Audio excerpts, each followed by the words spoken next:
Hello everyone, कैसे हैं आप लोग? सब बढ़िया। आज हम लोग क्लास 9th के केमिस्ट्री को स्टार्ट करने वाले हैं। ठीक है, क्लास 9th में हमारा जो चैप्टर है, पहला चैप्टर, वो है मैटर इन आवर सराउंडिंग। ये मैटर नाम क्या है, किस चीज को हम मैटर कहते हैं? तो सबसे पहली बात ये समझ लीजिए कि अपने आसपास जो भी चीज आपको दिखाई दे रहा है वो मैटर है। केमिस्ट्री में उसको हम क्या कहेंगे? मैटर। आप अपने आसपास हवा, पानी, टेबल, कुर्सी, जो भी चीज देखते हैं, एनीथिंग, वो क्या है? मैटर है। ठीक है, साइंटिस्ट लोग उसको क्या किया, एक स्पेशल नाम दे दिया गया, मैटर। तो मैटर किसको कहते हैं, उसको डिफाइन करते हैं हम लोग कि वो सारी चीज जो स्पेस ऑक्यूपाई करता हो, जिसके पास कुछ मास हो, ठीक है, उसको हम क्या कहेंगे? मैटर कहेंगे। तो डिफाइन क्या कर सकते हैं हम लोग मैटर को? देखिए यहां पे कि ये जो है आपका, ये जो मेज, कुर्सी जो है, ये इसको यहां पे रखे हैं, ये क्या कर रहा है? स्पेस ऑक्यूपाई कर रहा है, इसका कुछ मास भी होगा, तो इसको हम क्या कहेंगे? मैटर कहेंगे। पानी है, पानी जो है अपने आसपास स्पेस ऑक्यूपाई करता है, इसका भी कुछ मास होता है, वॉल्यूम होता है, तो उसको हम क्या कहेंगे? मैटर कहेंगे। ठीक है, हम लोग क्या है? हम लोग भी एक मैटर है। क्यों? क्योंकि हम लोग भी कहीं पे खड़ा होंगे तो वहां पे क्या करेंगे? स्पेस ऑक्यूपाई करेंगे। क्लियर है? तो मैटर हम लोग उस सारे चीज को कह सकते हैं जो स्पेस ऑक्यूपाई करता हो, जिसके पास कुछ मास हो, वॉल्यूम हो, उसको हम क्या कहेंगे? मैटर। क्लियर? चलिए लिखते हैं पहले इसका डेफिनेशन कि anything which occupies space having mass and volume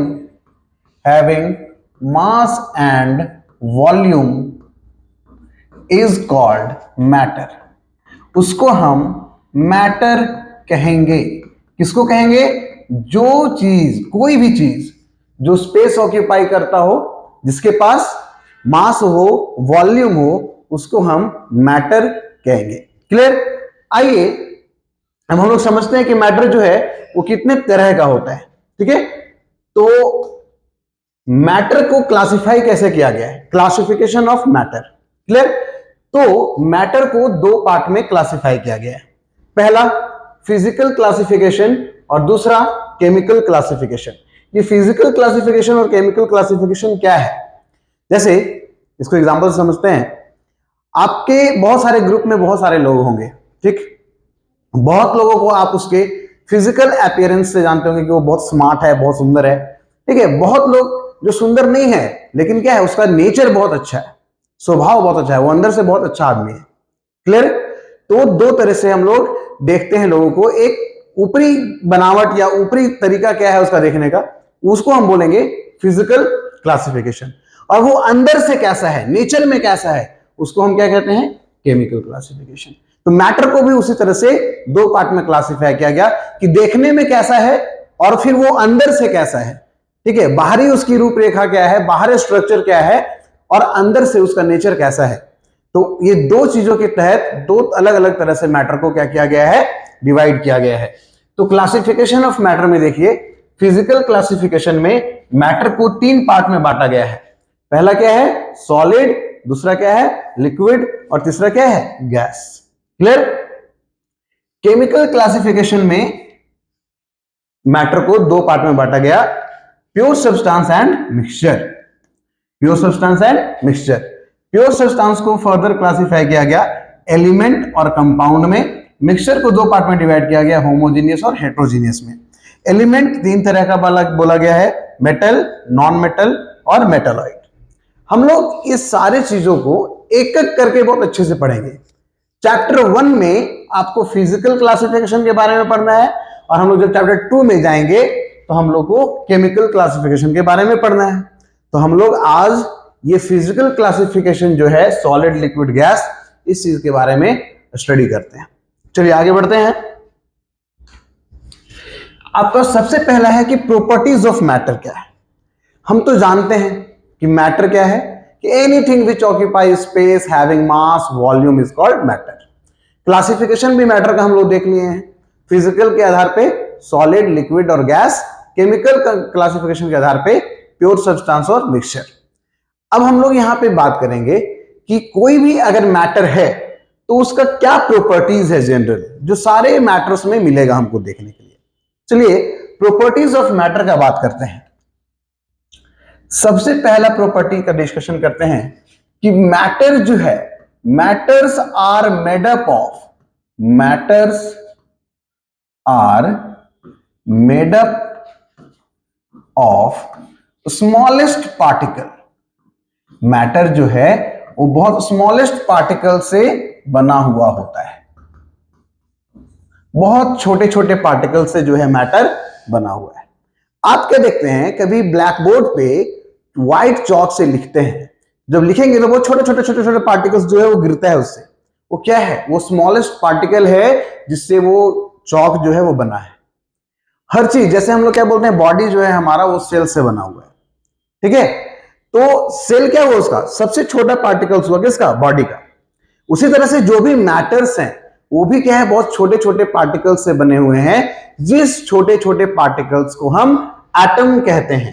क्या कहते हैं, एटम्स कहते हैं। तो matters are made up of smallest particles called atom. उसको हम क्या कहेंगे, एटम कहेंगे।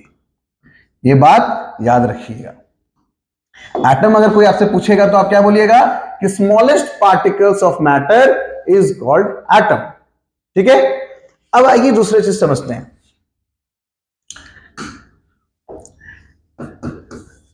अब देखो मेरे पास ये जो पेन है ये भी किस चीज से बना हुआ है यार, मैटर ही है ना। ये यहां पे रखेंगे, ये स्पेस ऑक्यूपाई करेगा, इसका कुछ वजन होगा कि नहीं होगा। तो अब ये समझते हैं कि ये भी किसी किसी पार्टिकल से बना हुआ है, इसके अंदर भी छोटे छोटे छोटे छोटे पार्टिकल्स होगा, लेकिन वो पार्टिकल्स गिर नहीं रहा है। जैसे चौक में जो आप लिखते हैं तो वो गिरता है उसका पार्टिकल्स, लेकिन इसका पार्टिकल्स गिर नहीं रहा है। चौक में भी गिरेगा नहीं, कब तक, जब तक आप उसे लिखिएगा नहीं, यानी जब तक उस पर आप फोर्स नहीं लगाइएगा। तो सेकंड क्या है कि क्या ऐसा है इस मैटर के अंदर जो उसके पार्टिकल्स को गिरने नहीं दे रहा है, ठीक है। तो वो है force of attraction. Her particle एक दूसरे को अपने से बांध के रखा हुआ है, इसीलिए वो पार्टिकल्स कभी भी वहां से नहीं गिर पा रहा है। तो सेकेंड पॉइंट क्या है कि जो भी मैटर्स हैं और उसके अंदर पार्टिकल्स जो उसका है उसके बीच हमेशा फोर्स ऑफ अट्रैक्शन होता है, ठीक है। सेकेंड पॉइंट लिखेंगे हम लोग, force of attraction, force of attraction present between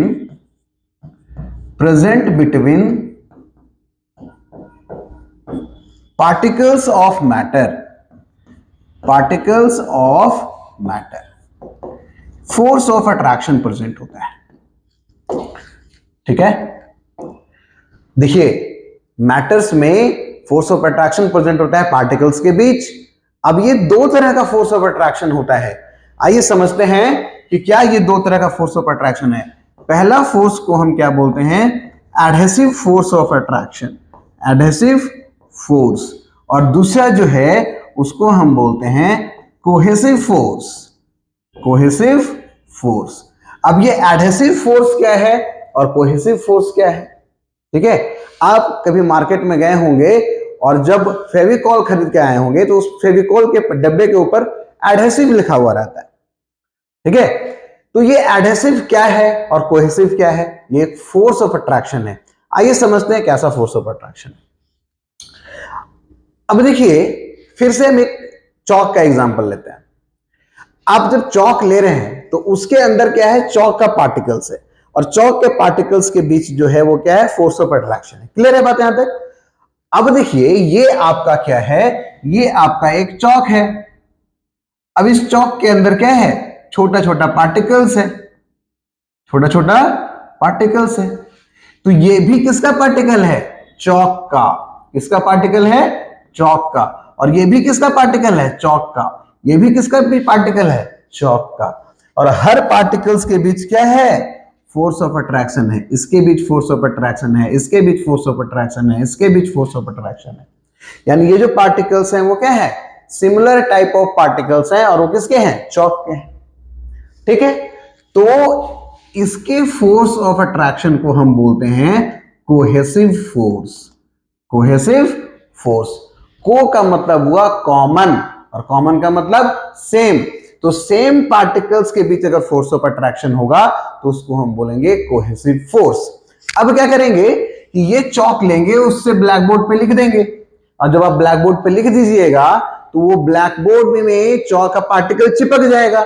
अब ये हमारा क्या है, ब्लैक बोर्ड है, और इस पे चौक का पार्टिकल से आप लिख दिए, तो यहां पे क्या हुआ कि ब्लैक बोर्ड के पार्टिकल्स और चौक के पार्टिकल्स के बीच फोर्स ऑफ अट्रैक्शन डेवलप हो गया। तो ये चौक का पार्टिकल्स तो अलग तरह का पार्टिकल्स है, और बोर्ड का पार्टिकल्स अलग तरह का पार्टिकल्स है। यहां तो डिफरेंट टाइप्स ऑफ पार्टिकल के बीच फोर्स ऑफ अट्रैक्शन डेवलप हो गया। तो जब force of attraction different types of particle के बीच होंगे तो उसको हम एडहेसिव फोर्स बोलेंगे। क्या बोलेंगे, एडहेसिव फोर्स। जैसे अगर हम यहां पे फेविकोल लगा दें और इस पेन को इसके ऊपर रख दें, तो ये पेन चिपक जाएगा। ये पेन क्या होगा, चिपक जाएगा। लेकिन किस पे, वो फेविकोल के पार्टिकल के साथ चिपकेगा। अभी मेरे हाथ के साथ चिपक रहा है क्या, नहीं चिपक रहा है।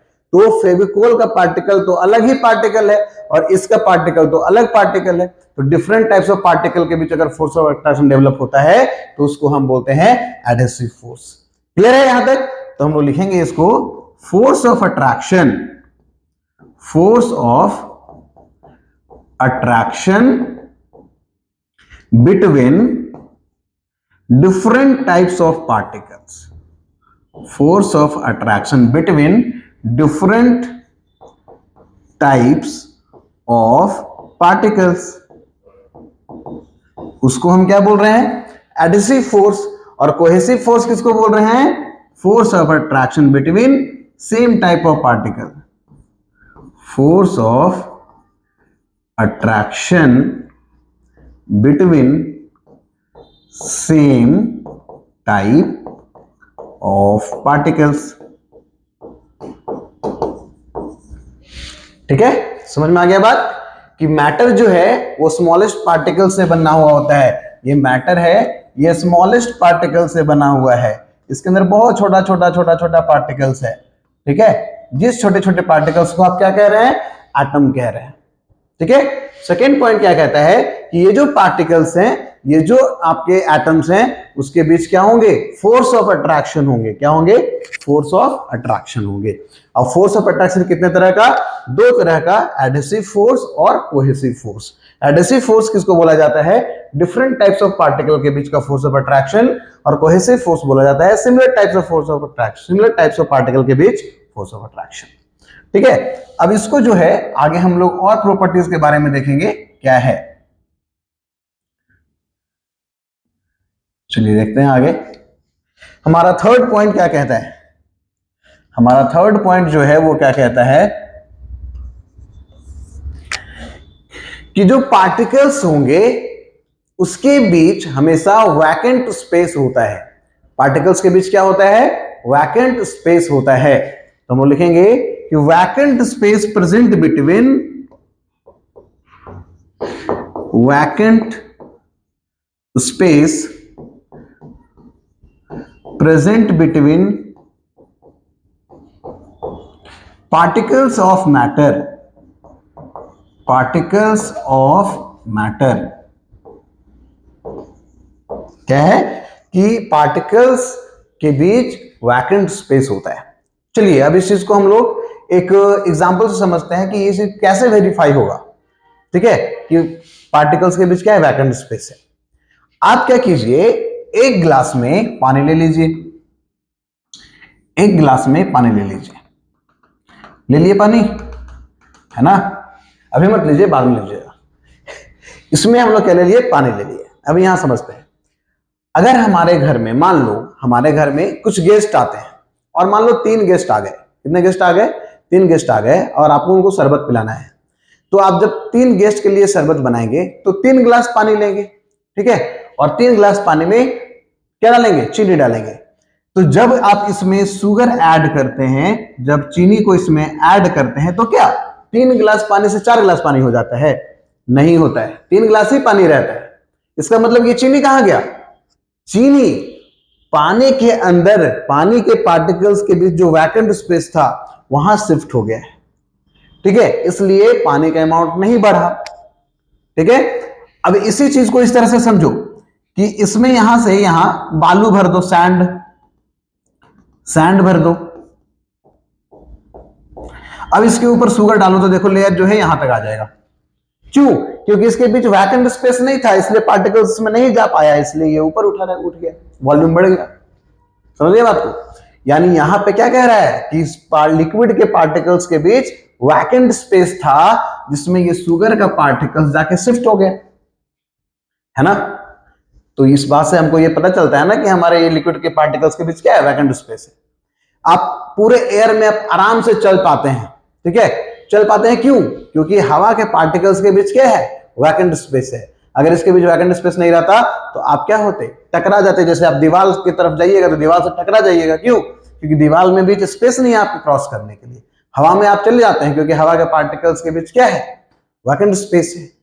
तो ये हमारे डेली लाइफ के कुछ एग्जांपल्स हैं जहां हम देखते हैं कि पार्टिकल्स के बीच क्या होता है, वैकेंट स्पेस होता है, ठीक है। फोर्थ प्रॉपर्टी क्या कहता है कि जो भी मैटर है उसके पार्टिकल्स हमेशा रैंडम मोशन में होते हैं। वो हमेशा क्या करेंगे, घूमते रहेंगे इधर उधर इधर उधर, जिगजैग पाथ में। जैसे लिक्विड का पार्टिकल्स भी हमेशा क्या करते रहता है, घूमते रहता है। हवा भी क्या है, इधर से उधर घूम रहा है, हवा का पार्टिकल्स। यानी मैटर के पार्टिकल्स जो होते हैं वो हमेशा रैंडम मोशन में होते हैं। तो हम लिखेंगे कि particles of matter are always in random motion।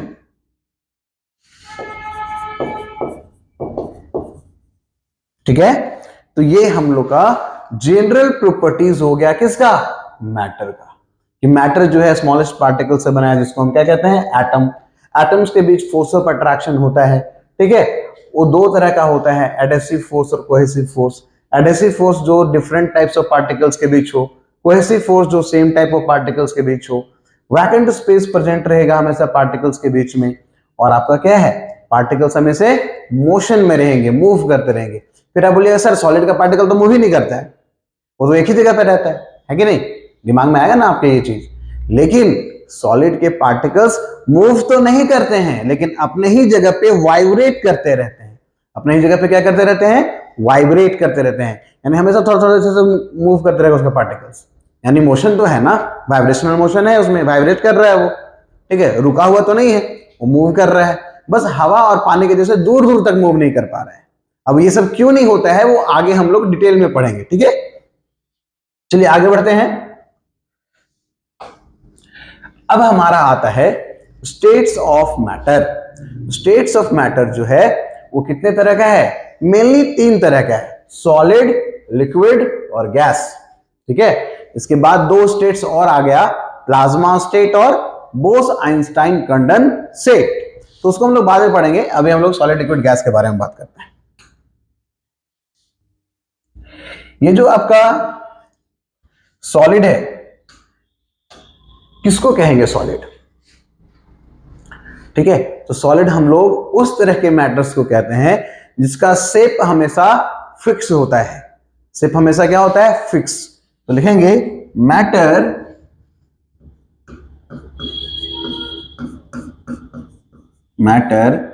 which have definite shape and volume is called solid।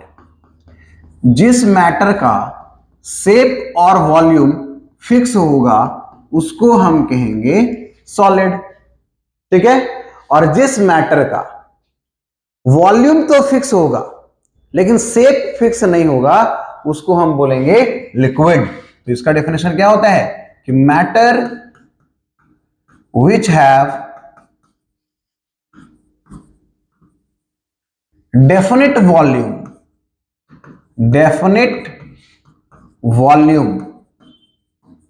but indefinite shape shape is called liquid, उसको हम लिक्विड कहते हैं। ठीक है, जैसे एग्जांपल में अगर आपके पास एक कटोरी है, इस कटोरी में 50 ml वाटर है। कितना वाटर है? 50 ml वाटर है। तो भाई बताओ कि अगर अभी इस कटोरी में 50 ml वाटर है तो वाटर का शेप कैसा होगा? इस कटोरी के जैसा। अब इस 50 ml वाटर को हम क्या कर देंगे? इस ग्लास में डाल देंगे, तो पानी तो 50 ml ही रहेगा ना, लेकिन उसका शेप कैसा हो जाएगा? ग्लास के जैसा। मतलब यहां वॉल्यूम तो फिक्स है लेकिन उसका शेप जो है वो फिक्स नहीं है, तो उसको हम क्या कहेंगे? लिक्विड। अब जिसका दोनों चीज फिक्स नहीं हो उसको हम क्या कहेंगे? गैस। ना तो उसका वॉल्यूम फिक्स हो ना तो उसका शेप फिक्स हो, तो उसको हम क्या कहते हैं? गैस कहते हैं। तो लिखेंगे इसका डेफिनेशन कि matter which have indefinite shape and volume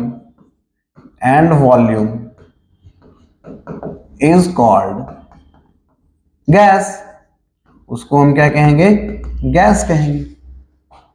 clear है? तो ये हुआ 3 स्टेट्स का डेफिनेशन, सॉलिड, लिक्विड और गैस। जिसमें शेप वॉल्यूम दोनों फिक्स होगा वो सॉलिड होगा, जिसमें शेप फिक्स नहीं होगा वॉल्यूम फिक्स होगा उसको कहेंगे लिक्विड, और जिसमें दोनों फिक्स नहीं होगा, दोनों डेफिनेट नहीं होगा, उसको हम क्या कहेंगे? गैस। क्लियर है बात यहां तक? अब बात ये करते हैं हम लोग कि जो सॉलिड्स होते हैं उसके पार्टिकल्स के बीच स्ट्रॉन्ग फोर्स ऑफ अट्रैक्शन होता है, बहुत स्ट्रॉन्ग, इसलिए सॉलिड जो है वो रिजिड होते हैं, हार्ड होते हैं। ठीक है, कोई भी चीज का हार्ड होना या सॉफ्ट होना डिपेंड करता है उसके पार्टिकल्स के बीच कितना फोर्स ऑफ अट्रैक्शन है। अगर फोर्स ऑफ अट्रैक्शन बहुत ज्यादा होगा तो वो बहुत रिजिड होगा। ठीक है, तो हम लोग क्या लिखेंगे कि strong force of attraction, strong force of attraction present between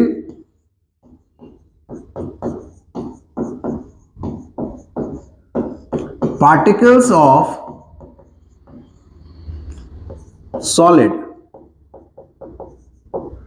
ठीक है, इसमें स्ट्रॉन्ग फोर्स होता है, इसलिए पार्टिकल्स ज्यादा दूर दूर नहीं जा पाता है, क्योंकि हर एक पार्टिकल दूसरे पार्टिकल्स को क्या करके रखा हुआ? पकड़ के रखा हुआ, जाना ही नहीं देंगे, जाना ही नहीं देंगे। ठीक है, अगर इसका पकड़ छूट गया तो ये भाग जाएगा पार्टिकल्स, क्योंकि वो तो वाइब्रेट कर रहा है। लेकिन फोर्स ऑफ अट्रैक्शन इतना ज्यादा है कि वो उसको जाने ही नहीं देता है। फोर्स ऑफ अट्रैक्शन क्या है? बहुत ज्यादा है। लिक्विड में क्या होता है? सॉलिड के कंपैरिजन में थोड़ा कम फोर्स ऑफ अट्रैक्शन होता है, तो हम लोग क्या लिखेंगे? Weak force of attraction, weak force of attraction between particles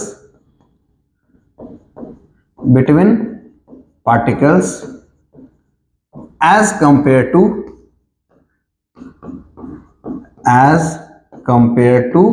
solid।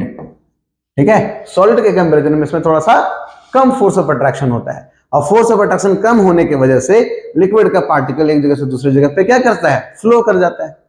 ठीक है, तो इसलिए लिक्विड जो है फ्लो कर पाता है, और इसको हम लोग फ्लूइड कहते हैं। फ्लूइड मतलब जो फ्लो कर सके। इसके बाद इसमें हम क्या बोलेंगे कि इसमें तो बहुत ही कम फोर्स ऑफ अट्रैक्शन होता है, इतना कम फोर्स ऑफ अट्रैक्शन होता है कि वो क्या होता है? मूव कर जाता है, दूर दूर तक पार्टिकल्स चला जाता है, क्योंकि उसको पकड़ने वाला तो कोई है ही नहीं। ये आगे जाना चाह रहा है, अब पीछे वाला पार्टिकल्स को रोक ही नहीं रहा है, अट्रैक्ट ही नहीं कर रहा है, तो हम क्या लिखेंगे? Very less force of attraction, very less force of attraction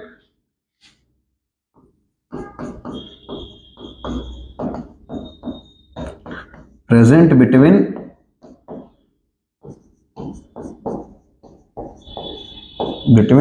particles of matter, particles। ठीक है, तो पहला चीज तो हुआ उसका डेफिनेशन, दूसरा चीज हुआ उसका प्रॉपर्टी। अब तीसरे पे आते हैं। जैसे अगर आपके पास कोई सॉलिड हो, जैसे हमारे पास एक सॉलिड है, ये एक सॉलिड है, इसको हम ऐसे दबाना चाह रहे हैं, दबा पाएंगे क्या? दबा ही नहीं पाएंगे।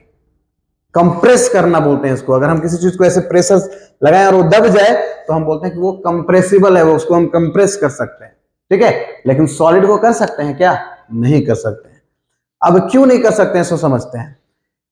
अगर ये एक पार्टिकल है और ये एक पार्टिकल है, अगर इसके बीच इतना सा गैप है तो इसको हम बोलेंगे घस को भाई, तो ये घसक के इतना दूर आएगा।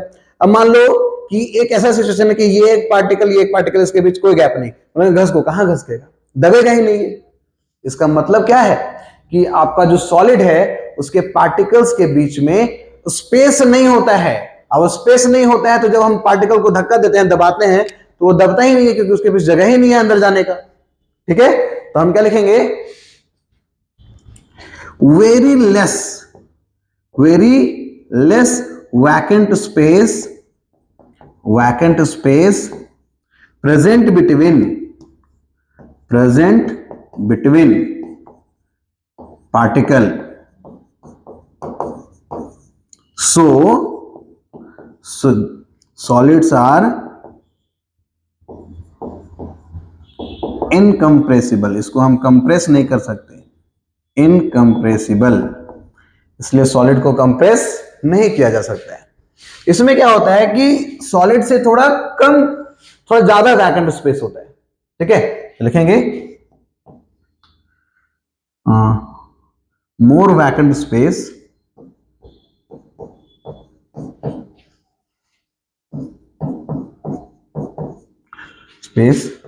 present between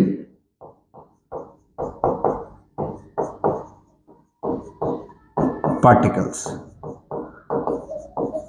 as compared to solid।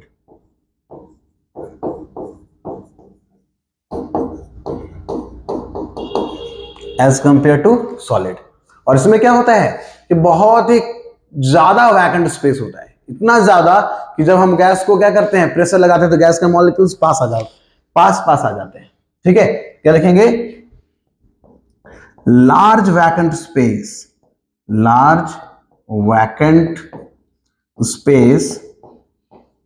Present between particles. इसके पार्टिकल्स के बीच क्या है? बहुत ज्यादा वैकेंट स्पेस है। क्या है? बहुत ज्यादा वैकेंट स्पेस है,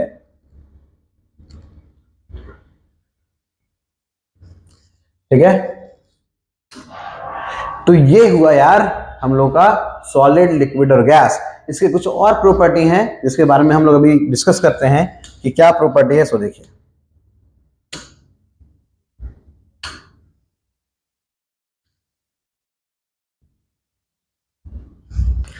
चलिए देखते हैं क्या प्रॉपर्टी है।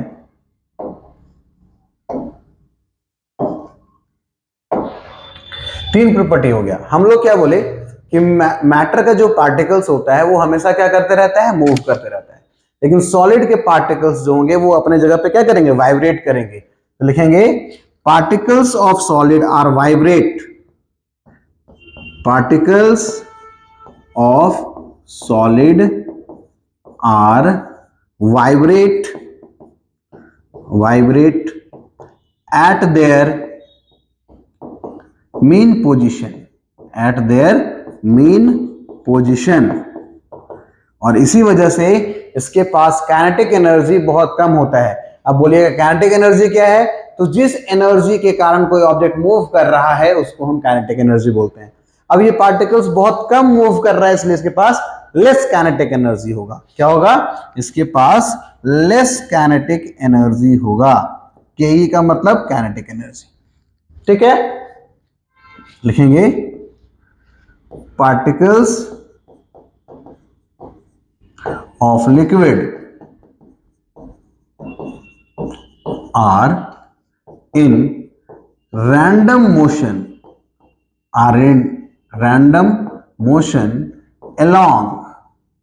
along zigzag path, ठीक है। इसलिए इसके पास मोर काइनेटिक एनर्जी होता है, थोड़ा काइनेटिक एनर्जी इसके पास ज्यादा होता है, ठीक है। सॉलिड किसके पास? लिक्विड के पास।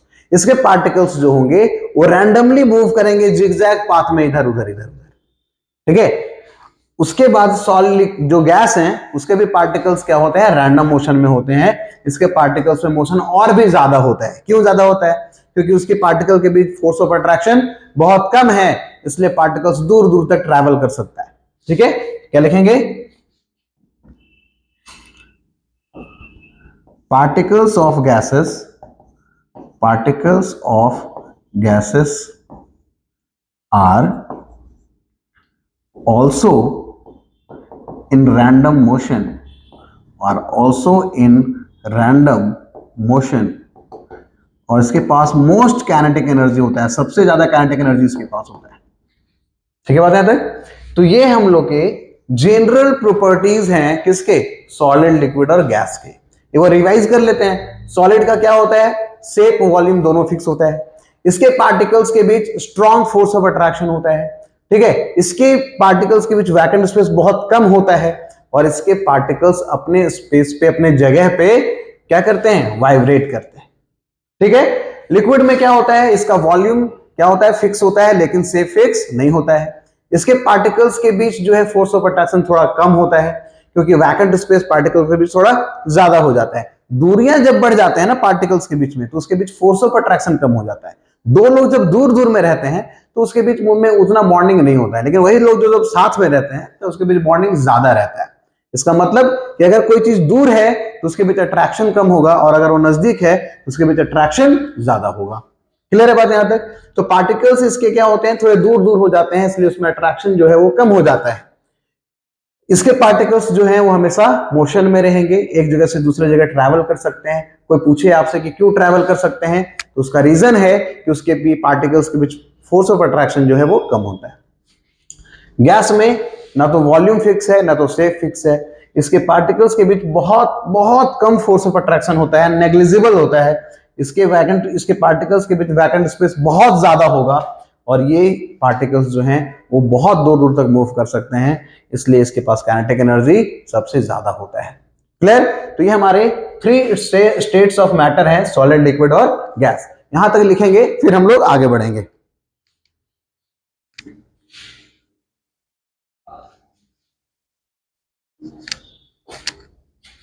तो हम लोग सॉलिड, लिक्विड और गैस के बारे में देख लिए थे। अब आगे बढ़ते हैं, थोड़ा सा एक टर्म को सीखते हैं यहां पे, जिस टर्म का नाम है ब्राउनियन मूवमेंट। क्या नाम है? Brownian movement. ये ब्राउनियन मूवमेंट क्या है वो लोग समझते हैं। ब्राउनियन मूवमेंट हम लोग अभी पढ़े क्या कि पार्टिकल्स जो होते हैं सॉलिड्स के, सॉरी लिक्विड्स के और गैस के, वो मूव करते हैं। ठीक है, कैसे मूव करते हैं समझिए। आपके पास एक कंटेनर है, इस कंटेनर के अंदर गैसेस पार्टिकल्स हैं या लिक्विड पार्टिकल्स हैं, इस तरह से समझ लो। ये पार्टिकल्स, ये आपका एक वेसल है, एक बर्तन है। ठीक है, इसके अंदर क्या है? मॉलिक्यूल्स हैं। इसके अंदर क्या है? मॉलिक्यूल्स। अब ये मॉलिक्यूल्स जो होंगे, ये मॉलिक्यूल्स जो होंगे वो रैंडम मोशन में, रैंडम मोशन मतलब ये इधर उधर मूव करते रहेंगे। लिक्विड के पार्टिकल्स कैसे? जिगजैग पाथ में, मतलब ये इधर गया, टकरा के इधर आया, टकरा के इधर गया, ये टकरा के इधर गया। ठीक है, तो इस तरह के मूवमेंट को हम ब्राउनियन मूवमेंट कहते हैं। क्या कहते हैं? Brownian movement. तो यहां पे हम लोग देखेंगे ब्राउनियन मूवमेंट क्या है, या ब्राउनियन मोशन भी बोलते हैं इसको। ब्राउनियन मूवमेंट, या फिर इसको आप बोल सकते हैं ब्राउनियन मोशन। क्या बोल सकते हैं? Brownian motion. इसमें क्या है कि लिक्विड और गैसेस के पार्टिकल्स रैंडमली जिगजैग पाथ में मूव करते हैं, तो इस टाइप के मोशन को ब्राउनियन मोशन या ब्राउनियन मूवमेंट कहा जाता है। इसका नाम ब्राउनियन मूवमेंट क्यों पड़ा? क्योंकि इसका जो डिस्कवरी है वो कौन के थे? Robert brown. वो क्या देखे कि एक बकेट में पानी है, और उस पानी के ऊपर जो है पॉलन ग्रेन्स गिरा हुआ है, और वो मूव कर रहा है इधर। इसका मतलब वो बोले कि ये पॉलन ग्रेन्स जो है वो पानी के ऊपर गिरा है, इसका मतलब पानी के पार्टिकल्स मूव कर रहा होगा, इसलिए इसके ऊपर का पार्टिकल्स भी क्या कर रहा है? मूव कर रहा है। ठीक है बात यहां तक? तो हम क्या लिखते हैं यहां पे?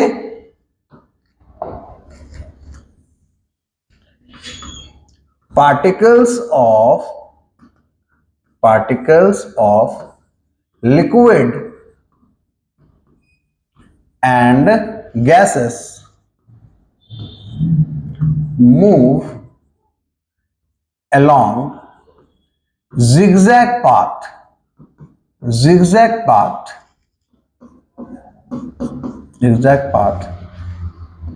then this motion is said to be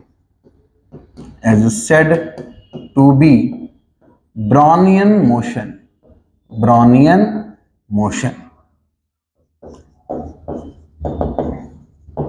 इसका डिस्कवरी जो है कौन किए थे? Robert brown. It was discovered by Robert brown. ठीक है, रॉबर्ट ब्राउन. तो इसीलिए हम लोग सॉलिड, लिक्विड और गैस को फ्लूइड कहते हैं. क्या कहते हैं? फ्लूइड. तो यहां पे हम लोग एक टर्म डिफाइन करेंगे, fluid.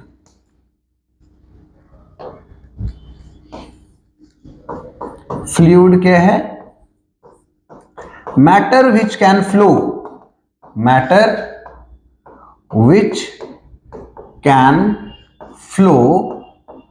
from one place to another,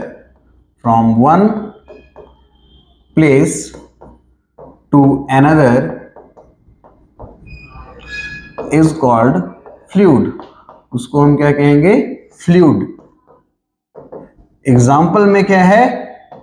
liquid and gas. Liquid और गैस को हम क्या कहते हैं? फ्लूइड कहते हैं, क्योंकि ये एक जगह से दूसरी जगह क्या कर सकता है? ट्रैवल कर सकता है.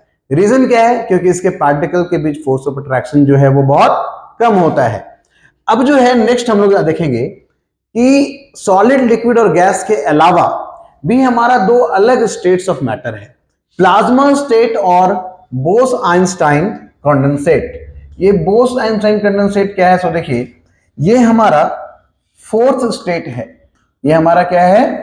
फोर्थ स्टेट है. और ये कैसा है? फिफ्थ स्टेट ऑफ मैटर है. दोनों में क्या अंतर है प्लाज्मा स्टेट और बोस-आइंस्टाइन कंडेंसेट में? समझते हैं. प्लाज्मा जो है वो क्या है? बहुत हाई टेम्परेचर पे अगर गैस को रखा जाए तो वो गैस जो है वो आयोनाइज हो जाता है. इसका मतलब बहुत ध्यान से समझिए, आयोनाइज हो जाता है मतलब क्या है? ये यहां पे मान लो बहुत सारा गैसेस मॉलिक्यूल्स है. ये क्या है? गैसेस मॉलिक्यूल्स है. और ये बहुत हाई टेम्परेचर पे रखा गया है. कहां रखा गया है? बहुत हाई टेम्परेचर पे रखा गया है. तो जब आप इसको बहुत हाई टेम्परेचर पे रखिएगा तो होगा क्या कि ये जो आपके गैसेस मॉलिक्यूल हैं, इस गैसेस मॉलिक्यूल से इलेक्ट्रॉन्स बाहर आ जाएंगे. क्योंकि हम जानते हैं कि एटम और जो है वो उसके अंदर क्या प्रेजेंट होता है? इलेक्ट्रॉन प्रेजेंट होता है. तो इस एटम से इलेक्ट्रॉन जो है वो बाहर आ जाएगा और ये बन जाएगा आयन. क्या बन जाएगा? आयन बन जाएगा. ठीक है. तो जब भी कोई एटम इलेक्ट्रॉन लूज करता है या गेन करता है तो वो आयंस में कन्वर्ट हो जाता है. ठीक है. तो यहां पे क्या हो गया कि अब जो है ये मिक्सचर बन जाता है किसका? आयंस का और इलेक्ट्रॉन का. अब चूंकि बहुत हाई टेम्परेचर पे है तो इसका एनर्जी बहुत क्या होगा? हाई होगा. तो बोलते हैं कि super energetic mixture of ions and electrons is called plasma state. तो हम लोग क्या लिखेंगे इसका डेफिनेशन में? Super energetic mixture of ions and electrons is called plasma. उसको हम क्या कहेंगे? प्लाज्मा कहेंगे. तो अब एग्जांपल्स कहां है कि प्लाज्मा हम लोग को कहां दिखने को मिलता है? तो सन जो है, सन में क्या है? एक प्लाज्मा स्टेट है. सन क्या है? एक प्लाज्मा स्टेट, क्योंकि उसके अंदर हाइड्रोजन गैस है. क्या है? Hydrogen gas. और वहां टेम्परेचर क्या है? बहुत हाई है, जिसके कारण वहां पे mixture of gases, ions and electrons है। इसलिए सन जो है, स्टार्स जो है, ये सब बहुत हाई टेम्परेचर रहता है सबका, इसलिए इसको हम क्या कहते हैं, प्लाज्मा स्टेट। प्लाज्मा स्टेट हम लोग अपने डेली लाइफ में भी देखते हैं। जैसे आप कभी कभी किसी दुकान के ऊपर एक बोर्ड लगा हुआ देखते होंगे, साइन बोर्ड जिसको बोलते हैं, जो एडवर्टाइजमेंट के लिए लगा हुआ रहता है, ठीक है, उसके अंदर भी गैस भरा हुआ रहता है। और जब इलेक्ट्रिक करंट उसके अंदर जाता है, जैसे कि देखिए ये जो है, ये मान लो कि एक साइन बोर्ड है, यहाँ पे कुछ भी लिखा हुआ है ABC, रात में ये चमकेगा, अंदर बल्ब लगा हुआ रहता है ऐसा। ये साइन बल्ब क्या होता है, साइन बोर्ड जो हम बोलते हैं, इसके अंदर गैसेस भर दिया जाता है। क्या भर दिया जाता है, गैस। और इसको कनेक्ट किससे किया जाता है, इलेक्ट्रिसिटी से। तो जब बैटरी से करंट इसमें जाता है तो इसके अंदर जो गैस प्रेजेंट है, उसके गैस के एनर्जी को धीरे धीरे बढ़ाता है। जब वो एनर्जी बहुत ज्यादा हो जाता है तो वो फिर कन्वर्ट किसमें हो जाता है, आयंस और इलेक्ट्रॉन में। तो उसके अंदर भी क्या रहता है, प्लाज्मा स्टेट रहता है, और फिर वो ग्लो करने लगता है हाई एनर्जी के कारण, ठीक है, जो हमको यहाँ पे चमकता हुआ दिखाई देता है।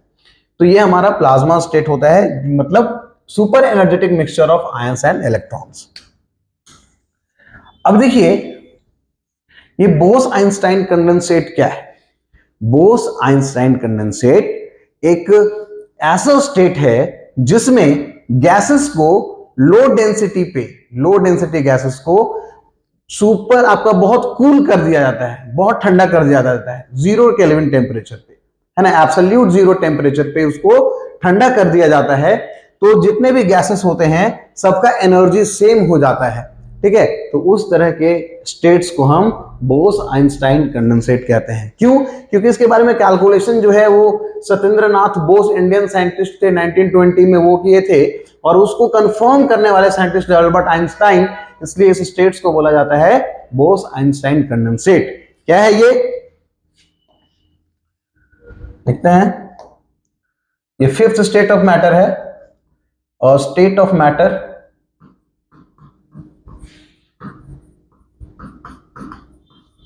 in which gases are cooled at absolute temperature। absolute temperature हम लोग 0 केल्विन टेम्परेचर को कहते हैं। absolute temperature ये क्या है, 0 केल्विन टेम्परेचर, ये -273 डिग्री सेल्सियस के बराबर होता है। Then all gases shows same energy state,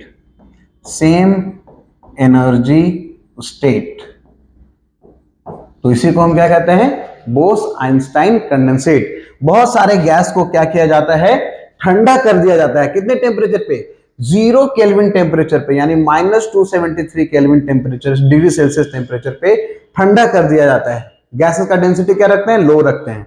तो लो डेंसिटी गैसेस को जब एब्सोल्यूट टेम्परेचर पे ठंडा कर दिया जाता है, और उस समय सारे गैसेस का एनर्जी जो है वो सेम हो जाता है, तो उस स्टेट को हम बोस आइंस्टाइन कंडेंसेट कहते हैं।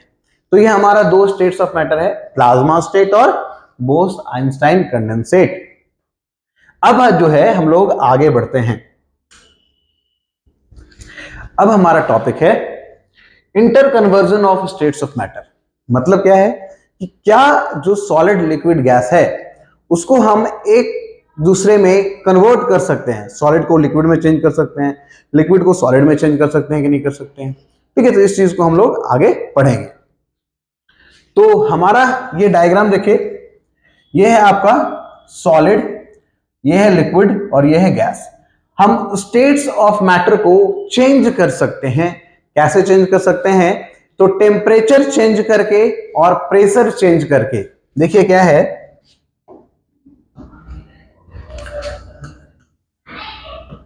we can change the state of matter,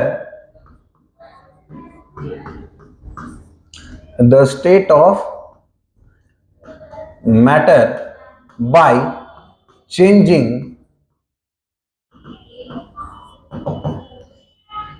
पहला टेम्परेचर और दूसरा है प्रेशर। हम लोग मैटर के स्टेट को चेंज कर सकते हैं टेम्परेचर चेंज करके और प्रेशर चेंज करके। अब आइए समझते हैं कि किस कंडीशन में हम लोग को टेम्परेचर बढ़ाना है, किस कंडीशन में हम लोग को टेम्परेचर घटाना है। और प्रेशर वाला जो है ना वो सिर्फ गैसेस के लिए एप्लीकेबल होता है, इसके बारे में बाद में बात करते हैं, पहले टेम्परेचर वाला चीज को समझ लेते हैं। ठीक है, पहला है by changing temperature. By changing temperature,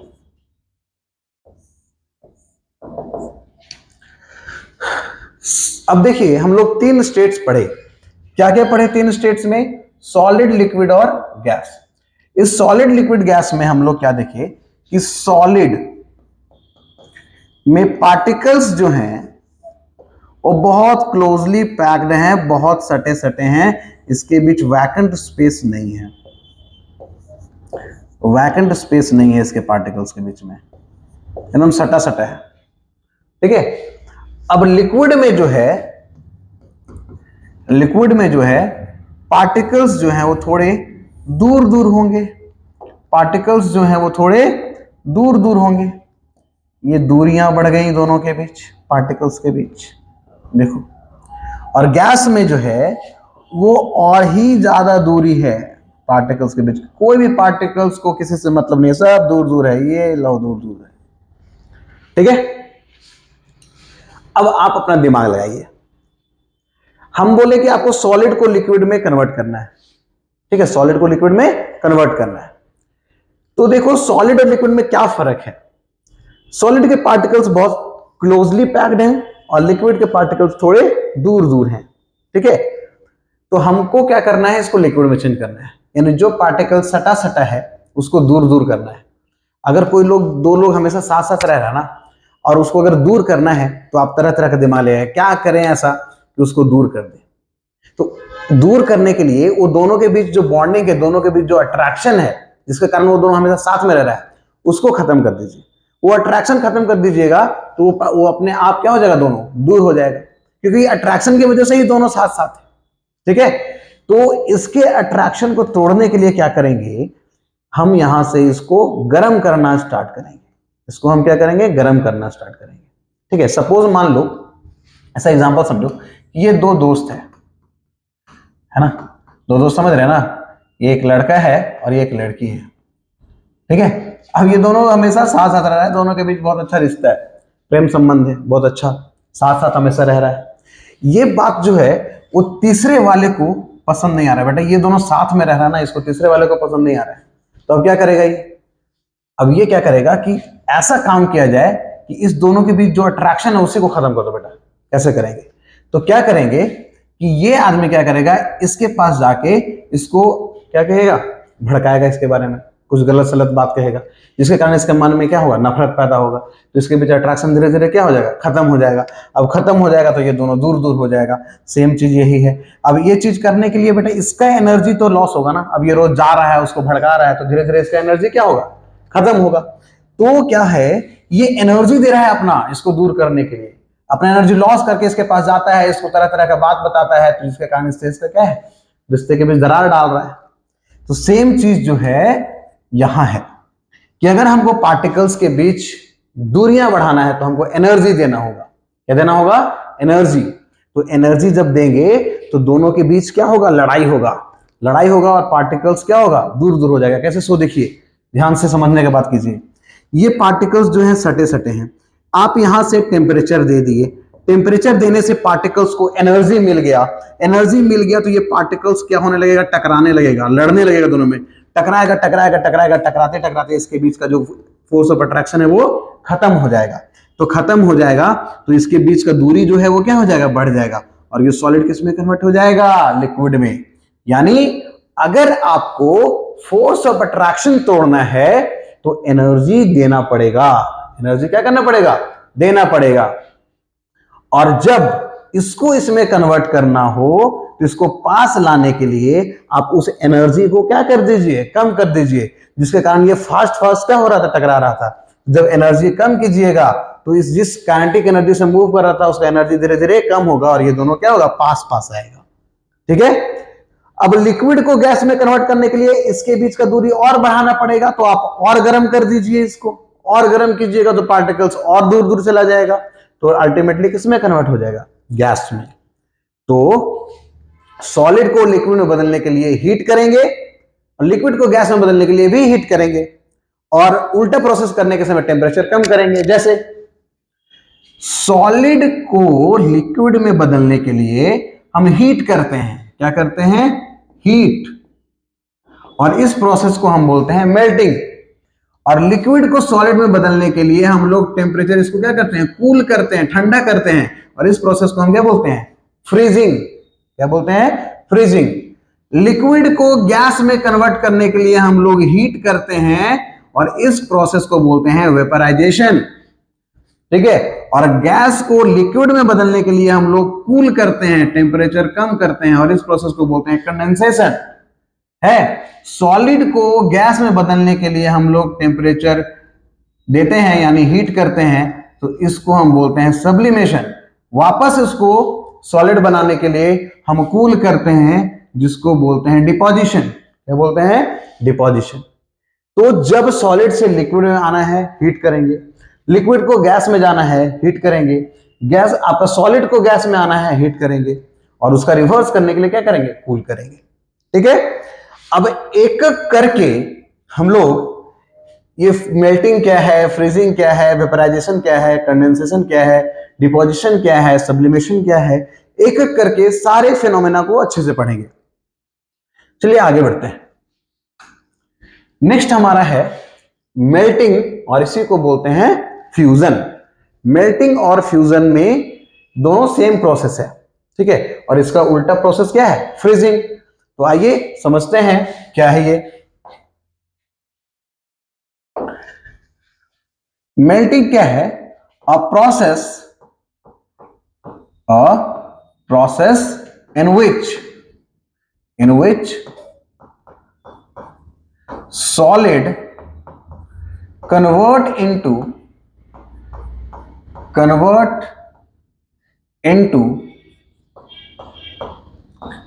liquid by increasing temperature। कैसे कन्वर्ट होगा, टेम्परेचर इंक्रीज करने से, by increasing temperature is called melting. इसको हम कहेंगे मेल्टिंग। तो वैसा प्रोसेस जिसमें सॉलिड कन्वर्ट होगा लिक्विड में, कैसे, टेम्परेचर इंक्रीज करने से, तो उसको हम कहते हैं मेल्टिंग। आइए आगे देखते हैं। इसके बाद एक टर्म आता है हमारा मेल्टिंग पॉइंट। ये मेल्टिंग पॉइंट क्या है,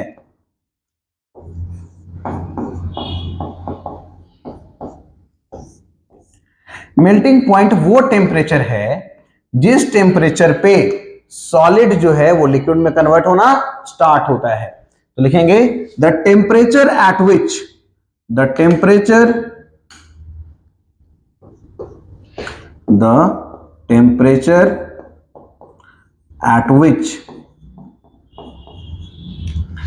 solid convert into liquid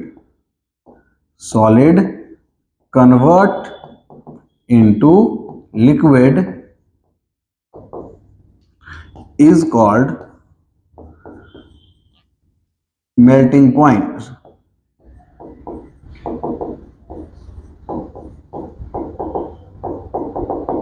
जिस टेम्परेचर पे आपका सॉलिड जो है वो लिक्विड में कन्वर्ट हो जाएगा, तो उस टेम्परेचर को हम मेल्टिंग पॉइंट कहते हैं, ठीक है। तो मेल्टिंग पॉइंट जो है वो हम बात करते हैं किसका, आइस का। वो कितना है, 0 डिग्री सेल्सियस। कितना है, 0 डिग्री सेल्सियस, ठीक है, बताएं थे। तो ये है हमारा मेल्टिंग। मेल्टिंग क्या है, कि वैसा प्रोसेस जिसमें सॉलिड जो है वो लिक्विड में कन्वर्ट होता है बाय इंक्रीजिंग टेम्परेचर, तो उसको हम क्या कहेंगे, मेल्टिंग। और जिस टेम्परेचर पे वो कन्वर्ट होगा उस टेम्परेचर को हम क्या कहेंगे, मेल्टिंग पॉइंट, ठीक है। अब यहां पे एक और इंपॉर्टेंट टर्म आता है भाई। इंपॉर्टेंट टर्म क्या आता है, वो आता है लेटेंट हीट ऑफ फ्यूजन। क्या आता है, latent heat of fusion. Latent heat of fusion. ये क्या है? लेटेंट हीट ऑफ फ्यूजन, नया नाम आ गया यहां से। लेटेंट हीट का मतलब होता है हिडन एनर्जी। लेटेंट हीट का मतलब क्या होता है? Hidden energy. अब देखो इसका डेफिनेशन क्या कहता है। इसका डेफिनेशन कहता है कि 1 kg सॉलिड को 1 kg सॉलिड को लिक्विड में कन्वर्ट करने के लिए जितना एनर्जी का रिक्वायरमेंट होता है, उस एनर्जी को हम कहते हैं लेटेंट हीट ऑफ फ्यूजन। तो डेफिनेशन क्या लिखेंगे कि amount of energy required, amount of energy required to convert 1 kg of solid into liquid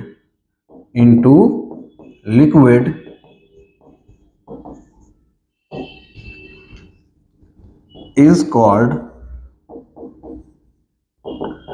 latent heat of fusion. उसको हम लेटेंट हीट ऑफ फ्यूजन कहेंगे। जितना एनर्जी रिक्वायरमेंट होगा 1 kg सॉलिड को किसमें कन्वर्ट करने के लिए? लिक्विड में कन्वर्ट करने के लिए, उसको हम क्या बोलेंगे? Latent heat of fusion.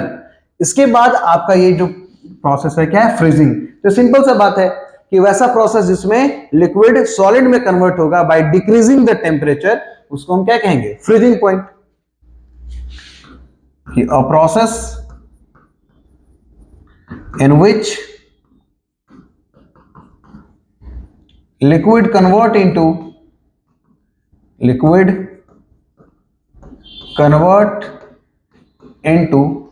solid by decreasing the temperature,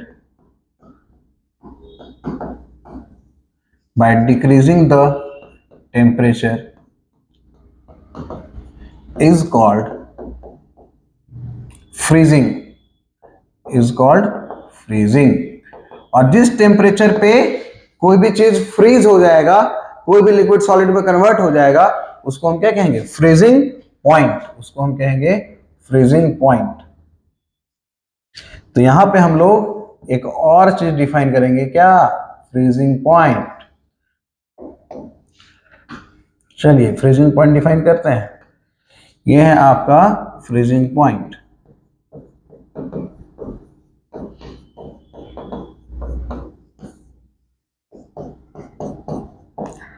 The temperature at which liquid convert into solid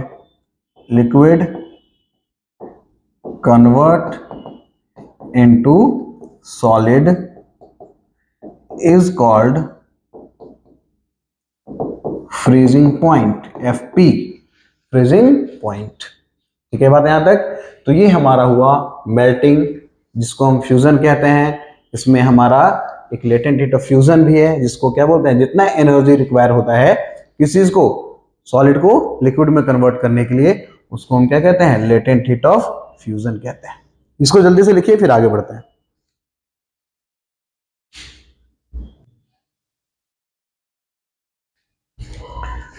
हम लोग मेल्टिंग समझ लिए थे, क्या है मेल्टिंग? ठीक है, अब आगे बढ़ते हैं। ठीक है, कभी कभी आपके एग्जाम में क्वेश्चन आता है कि जब हम टेम्परेचर सप्लाई करते हैं तो ऐसा क्या होता है कि जो सॉलिड है वो लिक्विड में कन्वर्ट हो जाता है। तो आइए थोड़ा सा उसको समझ लेते हैं, उसके बाद फिर आगे बढ़ते हैं कि जब टेम्परेचर आप देते हो तो ऐसा उस सॉलिड के अंदर क्या होता है कि वो किस में कन्वर्ट हो जाता है? लिक्विड में कन्वर्ट हो जाता है। देखिए एक डायग्राम से समझते हैं इसको। जैसे ये एक सॉलिड है, सॉरी आपका ये एक सॉलिड है। इस सॉलिड के अंदर पार्टिकल्स जो हैं वो क्लोजली पैक्ड होंगे। पार्टिकल्स जो हैं वो क्या होंगे? क्लोजली पैक्ड होंगे। अब क्लोजली पैक्ड जब होगा तो उसमें फोर्स ऑफ अट्रैक्शन क्या रहता है? ज्यादा रहता है। फोर्स ऑफ अट्रैक्शन क्या रहेगा? ज्यादा। इस तरह से समझिए इसको।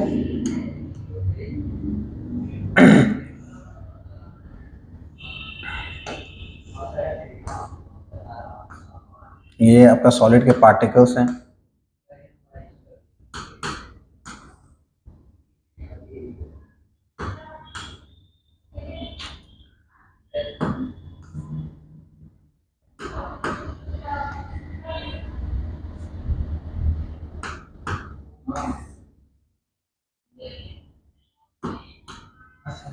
ठीक है, ये जो है वो सॉलिड के पार्टिकल्स हैं। ठीक है, अब जब आप इसको क्या कर रहे हैं, हीट कर रहे हैं, क्या कर रहे हैं, इसको हीट कर रहे हैं, तो हीट करने से क्या होगा, हीट करने से क्या होगा, हीट करने से होगा क्या कि इसके पार्टिकल्स का काइनेटिक एनर्जी बढ़ जाएगा, और काइनेटिक एनर्जी बढ़ जाएगा तो इसके पार्टिकल्स जो हैं वो क्या करने लगेंगे, कोलाइड करने लगेंगे, टकराने लगेंगे, और टकराने के वजह से इसका जो फोर्स ऑफ अट्रैक्शन है वो कम हो जाएगा, और कम होते ही उसका जो स्टेट है वो चेंज कर जाएगा। कैसे चेंज कर जाएगा, सो देखिए, जो पार्टिकल्स नजदीक नजदीक थे वो पार्टिकल्स दूर दूर हो जाएंगे, और ये किस में कन्वर्ट हो जाएगा, लिक्विड में। तो लिख लेते हैं यहां पे क्या कि when we heat the solid, then kinetic energy of particles increases, due to which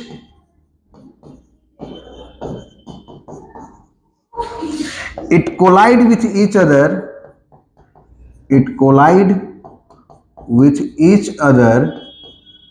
more rapidly, लिख सकते हैं, rapidly, as result, और इसके कारण क्या होगा, as result force of attraction between particle decrease, force of attraction between particles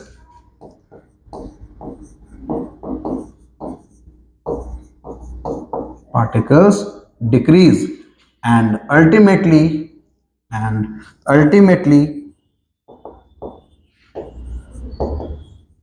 it convert into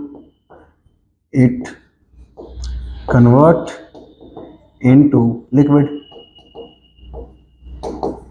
हम क्या जानते हैं कि सॉलिड के पार्टिकल्स जो हैं वो अपने जगह पे क्या करते रहते हैं, वाइब्रेट करते रहते हैं, ये भी अपने जगह पे क्या करते रहेगा, वाइब्रेट। जब आप हीट कीजिएगा तो ये और ज्यादा वाइब्रेट करने लगेगा और टकराने लगेगा इसके साथ, और इसके बीच का फोर्स ऑफ अट्रैक्शन जो है वो धीरे धीरे कम होने लगेगा, और जब कम होगा तो ये इसका बीच का डिस्टेंस जो है वो बढ़ जाएगा, और ये कन्वर्ट किसमें हो जाएगा, लिक्विड में। तो ये हमारा था मेल्टिंग का कॉन्सेप्ट, कि जब हम हीट करते हैं किसी सॉलिड को तो वो किसमें कन्वर्ट हो जाता है, लिक्विड में। अब आगे हम लोग पढ़ते हैं वेपराइजेशन एंड कंडेंसेशन। ठीक है, वेपराइजेशन क्या है और कंडेंसेशन क्या है, तो दोनों को समझते हैं, वेपराइजेशन क्या है और कंडेंसेशन क्या है। देखेंगे, a process in which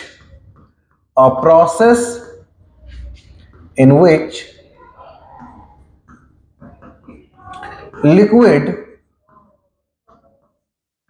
converts into gases by increasing the temperature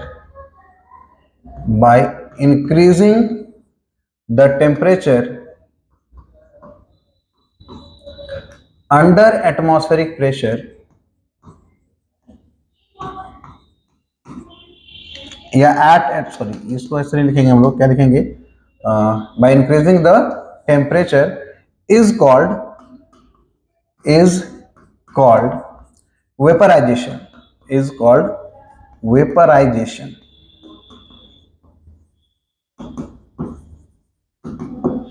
ये क्या है आपका, वेपराइजेशन है।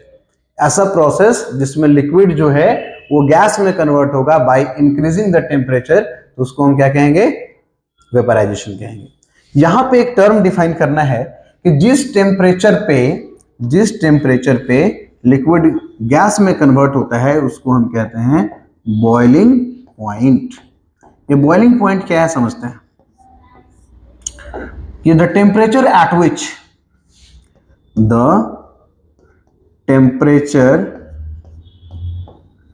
at which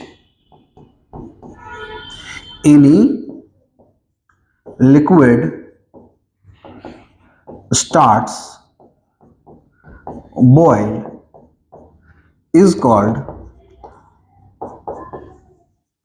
boiling point, is called boiling point. ठीक है, जिस टेम्परेचर पे कोई भी आपका जो लिक्विड है वो बॉयल होना स्टार्ट हो जाए तो उसको हम क्या कहेंगे, बॉइलिंग पॉइंट। ठीक है, अब बॉइलिंग पॉइंट जो है वो अलग तरीके से समझते हैं हम लोग कि आखिर ऐसा क्या होता है कि कोई भी लिक्विड जो है वो बॉयल होने लगता है। ठीक है, इस तरह से समझो कि अगर आपके पास लिक्विड है, जैसे कि ये आपका एक लिक्विड है और इस लिक्विड को आप क्या कर रहे हैं, इस लिक्विड को आप हीट कर रहे हैं। क्या कर रहे हैं, इस लिक्विड को आप हीट कर रहे हैं। तो जब हीट कीजिएगा इस लिक्विड को, देखिए इस लिक्विड को हम सपोज क्या कर रहे हैं, हीट कर रहे हैं। ठीक है, तो इस लिक्विड को जब हीट कीजिएगा तो ये क्या बनाएगा, वेपर बनाएगा। क्या बनाएगा, वेपर बनाएगा। ठीक है, क्या बनाएगा, वेपर। अब ये जो वेपर यहां पे बनता है वो इस लिक्विड के सरफेस पे, इस लिक्विड के सरफेस पे क्या लगाता है, प्रेशर लगाता है, जिसको हम क्या कहते हैं, वेपर प्रेशर। क्या कहते हैं इसको हम लोग, वेपर प्रेशर। लेकिन जब इसको शुरू में हीट कीजिएगा ये प्रोसेस धीरे धीरे होगा, ये लिक्विड धीरे धीरे वेपर में कन्वर्ट होगा, धीरे से कन्वर्ट होगा, और इसके ऊपर एटमॉस्फेयर का जो हवा है वो इस पे प्रेशर लगाएगा, जिसको हम बोलेंगे एटमॉस्फेरिक प्रेशर। Atmospheric pressure. अब क्या है कि जब ये वेपर, जब ये लिक्विड को हम हीट कर रहे हैं तो ये धीरे धीरे क्या होगा, अब जैसे कि आप कोई पानी गर्म करते हैं तुरंत तो पानी बॉयल होने नहीं लगता है। ठीक है, कुछ टाइम लगता है। तो जब आप इसको हीट कीजिएगा तो ये क्या बनाएगा, वेपर बनाएगा, और इसका जो प्रेशर रहेगा, इस वेपर का जो प्रेशर रहेगा उस एटमॉस्फेयर के प्रेशर से कम रहेगा। तो कम, जब तक कम रहेगा ये धीरे धीरे वेपराइज होगा, धीरे धीरे धीरे धीरे आपका गैस में कन्वर्ट होगा। लेकिन जैसे ही इसका प्रेशर और इस एटमॉस्फेयर का प्रेशर सेम हो जाएगा, ये लिक्विड जो है वो रैपिडली वेपराइज होना स्टार्ट हो जाएगा, फास्ट हो जाएगा प्रोसेस। और जब प्रोसेस फास्ट होगा तो ये सरफेस का लिक्विड ही सिर्फ वेपर में कन्वर्ट नहीं होगा, अंदर के जो लिक्विड मॉलिक्यूल्स होंगे वो भी वेपर में कन्वर्ट होना स्टार्ट हो जाएंगे। ठीक है, तो इस स्टेज पे लिक्विड क्या करने लगता है, बॉयल करने लगता है। क्यों करता है, सो देखिए, ये है मान लो ऊपर के लिक्विड और ये है अंदर का लिक्विड। तो ये वाला जो लिक्विड है, अंदर का लिक्विड, वो मान लो वेपर में कन्वर्ट हो गया और तभी तक ये ऊपर वाला कन्वर्ट नहीं हुआ है। तो ये वेपर यहां से जाएगा गैस बन के यहाँ पे। अब ये जब बाहर निकलना चाहेगा तो ऊपर क्या है, लिक्विड है, तो इसको ये धक्का देगा, तो धक्का देगा तो ये पानी क्या हो जाएगा, ऐसे उठ जाएगा और जोर से धक्का देके इससे क्या हो जाएगा बाहर, तो ये जो बबल्स बना था ये फूट जाएगा।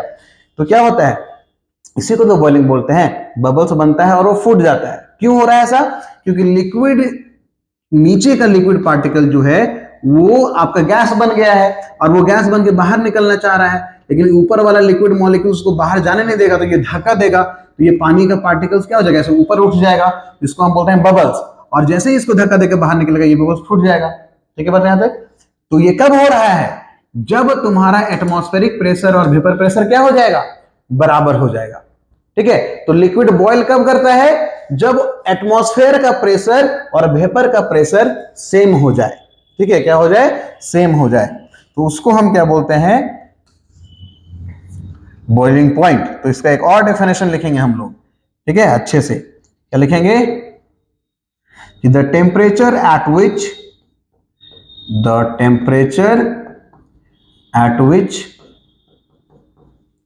vapor pressure becomes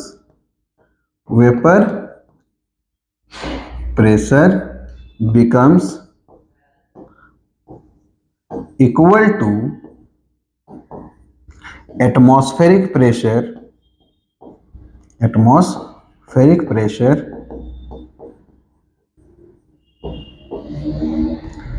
then that temperature is called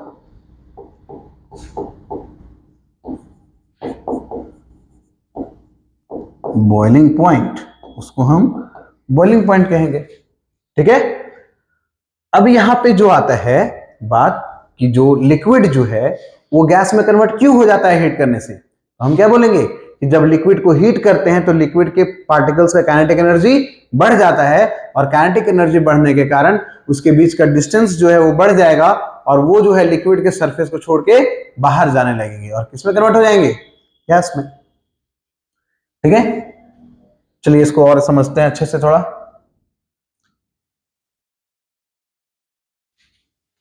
यहां पे हम लोग रीजन का बात करेंगे कि क्यों ऐसा हो रहा है। यहां पे हम लोग रीजन का बात करेंगे कि जब आप टेम्परेचर को देते हैं किसमें, लिक्विड में, तो वो वेपराइज क्यों हो जाता है। देखेंगे, when we heat the liquid,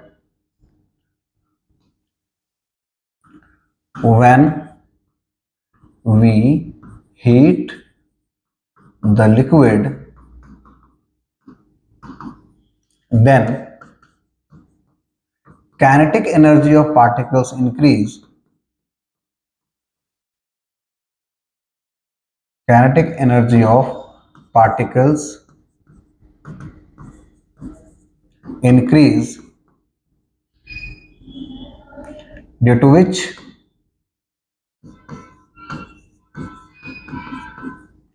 it escape from the surface of water या from the surface of liquid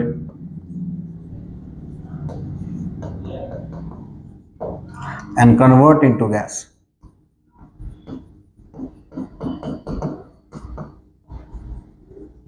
इसका मतलब क्या हुआ कि जैसे आप इस लिक्विड को हीट किए तो लिक्विड के पार्टिकल्स का काइनेटिक एनर्जी बढ़ गया, और ये इतना बढ़ गया कि ये इसके सरफेस को छोड़ के बाहर चला गया, और बाहर वो किसमें कन्वर्ट हो गया, गैस में। ठीक है, तो यही तुम्हारा क्या है, वेपराइजेशन। ठीक है, उसके बाद क्या है, कंडेंसेशन, यानी जब हम वेपर को कूल करते हैं, ठंडा करते हैं, तो वो किसमें कन्वर्ट हो जाता है, लिक्विड में कन्वर्ट हो जाता है। तो इसी प्रोसेस को हम क्या बोलते हैं, कंडेंसेशन। लिखेंगे द प्रोसेस, लिखेंगे इसको कि the process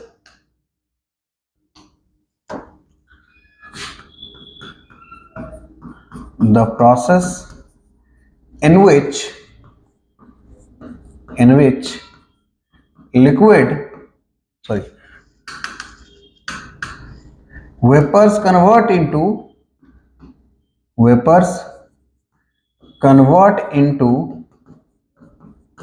liquid upon cooling is called condensation,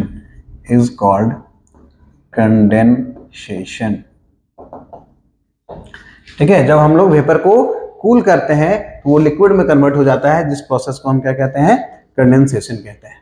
ठीक है, कभी कभी आपसे एक क्वेश्चन पूछा जाएगा कि अगर इस बीकर के अंदर, अगर एक बीकर के अंदर, ये आपका बीकर है और इसमें हम लोग लिक्विड डाल दिए हैं, और इस लिक्विड में एक थर्मोमीटर लगा दिया गया है, क्या लगा दिया गया, एक थर्मोमीटर लगा दिया गया है, और इसको हीट किया जा रहा है। इसको क्या किया जा रहा है, हीट किया जा रहा है। तो ये वाटर का जो बॉइलिंग पॉइंट होता है वो होता है 100 डिग्री सेल्सियस, यानी 100 डिग्री सेल्सियस पे ये वाटर जो है वो बॉईल करने लगेगा। ठीक है, तो जब ये वाटर बॉईल करेगा तो थर्मोमीटर में टेम्परेचर कितना दिखाएगा, 100 डिग्री सेल्सियस, है ना। लेकिन जब उसके बाद जब हीट कीजिएगा तो टेम्परेचर 100 डिग्री से आगे बढ़ता ही नहीं है। तो क्वेश्चन आता है क्यों नहीं बढ़ता है। यहाँ पे आंसर क्या है, लेटेंट हीट ऑफ वेपराइजेशन। क्या है, लेटेंट हीट ऑफ वेपराइजेशन। अभी एक यहाँ पे नया सा टॉपिक सीखेंगे हम लोग, लेटेंट हीट ऑफ वेपराइजेशन।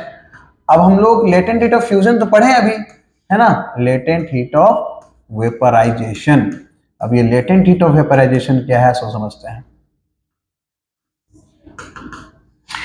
क्या होता है लेटेंट हीट ऑफ फ्यूजन में, याद कीजिए कि amount of energy required to change 1 kg of solid into liquid is called latent heat of fusion. तो यहां पे भी सेम चीज है, बस वेपराइजेशन में क्या होगा, लिक्विड जो है वो किसमें कन्वर्ट होगा, गैस में। लिखेंगे क्या, amount of energy required, amount of energy required to convert convert 1 kg of solid, 1 kg of solid into liquid, into sorry उल्टा लिख रहे, सॉरी क्या हो जाएगा, 1 kg of liquid, 1 kg of liquid into gas, at constant, sorry, at atmospheric pressure, at atmospheric pressure without changing the temperature, without changing the temperature is called latent heat of vaporization.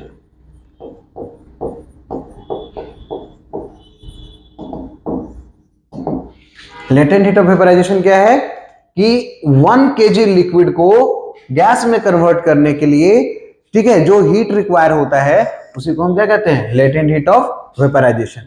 कभी कभी ये question पूछेगा कि गर्म पानी में अगर आप हाथ डाल दिए हैं और स्टीम में आप अपना हाथ डाल दिए तो सबसे ज्यादा जलन किस में होगा, तो स्टीम में होगा। क्यों? क्योंकि स्टीम का एनर्जी ज्यादा है due to latent heat of vaporization, क्योंकि उसमें बहुत सारा एनर्जी जो है वो आपका किस में आ रहा है, स्टीम में आ रहा है। ठीक है बात यहां तक? तो याद रखिएगा लेटेंट हीट ऑफ वेपराइजेशन क्या है कि 1 kg ऑफ लिक्विड को गैस में कन्वर्ट करने के लिए जो हीट का रिक्वायरमेंट होता है उसी को हम लेटेंट हीट ऑफ वेपराइजेशन कहते हैं। ठीक है, बॉइलिंग समझ में आया? बॉइलिंग क्या है कि rapid formation and breaking of water bubbles. ठीक है, rapid formation and breaking of water bubbles को हम क्या कहते हैं, बॉइलिंग कहते हैं। ठीक है, लिख लेते हैं यहां पे थोड़ा सा।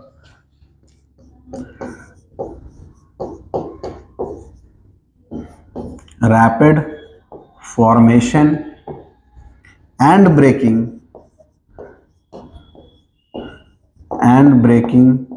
of water bubbles is called boiling। और जिस टेम्परेचर पे कोई लिक्विड बॉयल होगा उसको क्या कहेंगे, बॉइलिंग पॉइंट। तो यहां पे हम लोग का हो गया वेपराइजेशन, जिसमें सॉलिड लिक्विड जो है किसमें कन्वर्ट हो रहा है, गैस में कन्वर्ट हो रहा है। ठीक है, यहां तक लिखिए जल्दी, फिर आगे बढ़ते हैं।